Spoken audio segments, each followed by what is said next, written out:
the reality is that although Russia meddles in most countries' elections, and I do mean most, I mean anywhere from the USA to Madagascar, then the reality is that we do not, for what it is worth, meddle in its. And of course, there would be no point when you think about it. Even if you thought that an eye for an eye was a good policy, then the reality is that because this is, as you were implying earlier, a sham election, then it's not an election that could be meddled with when there's de facto only one candidate. Well, right, let's talk about the candidates that are in this election. And there's no real candidate, given that many of Putin's opponents have either been jailed or they've been exiled or they are no longer alive, shall we say. I guess, how would you then gauge the support for Putin? Would that be in terms of voter turnout? So we don't yet know exactly what will happen insofar as it will be interesting to see this weekend how hard the Kremlin has to struggle to manipulate the election to get the overwhelming result that it needs and wants. As you say, the other candidates supposedly standing in this election, they all support Vladimir Putin. When they have been asked who should lead Russia, they say Vladimir Putin. And of course, even more importantly than that, they are all pro the war in Ukraine. So this is not an election. We shouldn't really call this an election because nobody is being elected. Effectively, somebody is being re-anointed. This is a referendum on support for the war, and it is a device so that the Kremlin can indeed measure its true popularity. I would grant you that, but it is not an election as you and I understand the word. All right, so let's say it is a referendum on the war. How do you think the referendum will play out? Well,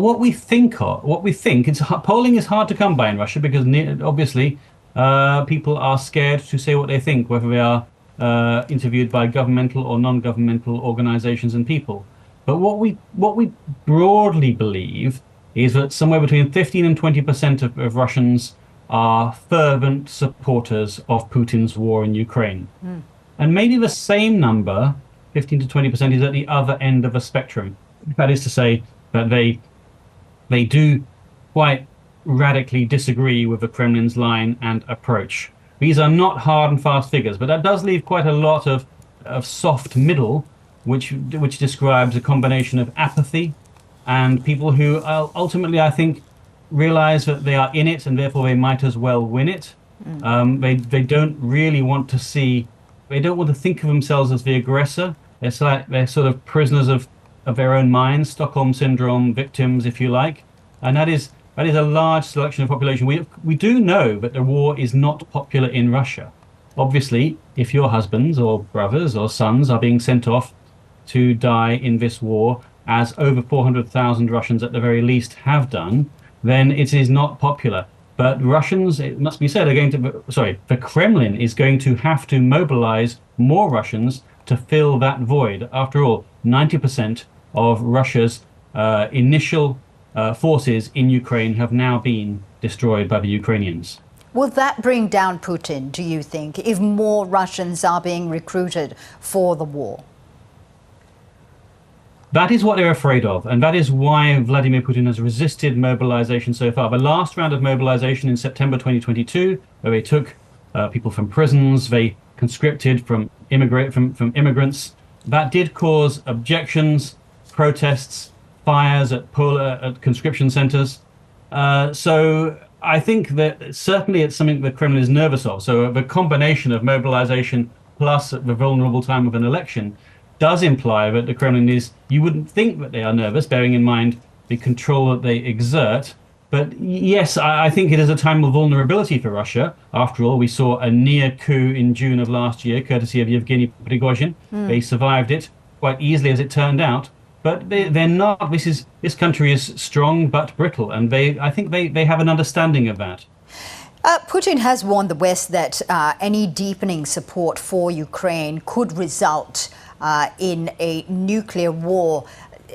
Are these empty threats, or would Putin willingly risk a nuclear war in order to be victorious in Ukraine? They're empty.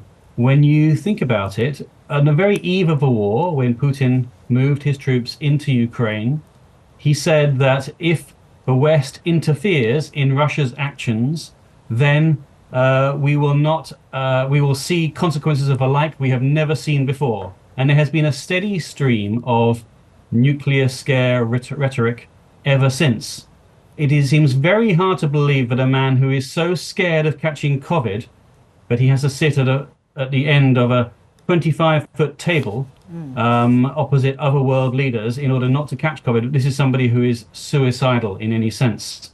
I think that this is a tactic that Russia employs deliberately, and it seems to work because we have, after all, drip-fed Ukraine for the last 2 years because of our fear of escalation. Now, of course, Russia is not the only country that will be holding elections this year. One major election that will be happening in November, of course, is the one in the United States. Just talk to us about the different scenarios. If Biden was to win or if Trump was to win, what would be the US-Russia relationship then? Yeah, there's one in the UK as well, I might add, but I take your point that it's not the most important one.